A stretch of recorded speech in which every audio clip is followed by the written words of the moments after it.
അതെ, നിങ്ങൾ ഓർക്കുന്നുണ്ടോ? കഴിഞ്ഞ വർഷത്തെ ആ വലിയ പ്രശ്നത്തെപ്പറ്റി?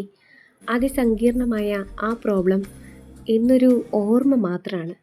അന്ന് അനുഭവിച്ച ടെൻഷൻ, അടക്കി പിടിച്ചിട്ടുള്ള കരച്ചിൽ, വേദന എല്ലാം ഒരു ഓർമ്മ. അപ്പോൾ അത്രയേ ഉള്ളൂ. അടുത്ത വർഷം എല്ലാം ശരിയാകും. കാരണം അപ്പോൾ പുതിയ പ്രശ്നങ്ങളാണല്ലോ ഉണ്ടാവുക. നമ്മളെ സംബന്ധിച്ച് കൂടുതൽ ഗുരുതരമായവ. So this is day 10 of before the end of 2025. പക്ഷേ ഒരുപാട് പ്രശ്നങ്ങളുമായി കഴിയുമ്പോൾ അതിനെപ്പറ്റി ആരോടെങ്കിലും പറയുമ്പോൾ ഇതൊക്കെ എന്ത്, എൻ്റെ പ്രശ്നമല്ലേ പ്രശ്നം, ഇങ്ങനെ പറയുന്നത് കേൾക്കേണ്ടി വന്നിട്ടുണ്ടോ? ആ നിമിഷം അവിടെ നിന്നും ഇറങ്ങിപ്പോയാൽ മതി എന്നൊരു തോന്നലുണ്ടാവും, ഇല്ലേ? പക്ഷെ നമ്മൾ എന്താ എക്സ്പെക്റ്റ് ചെയ്യുന്നത്?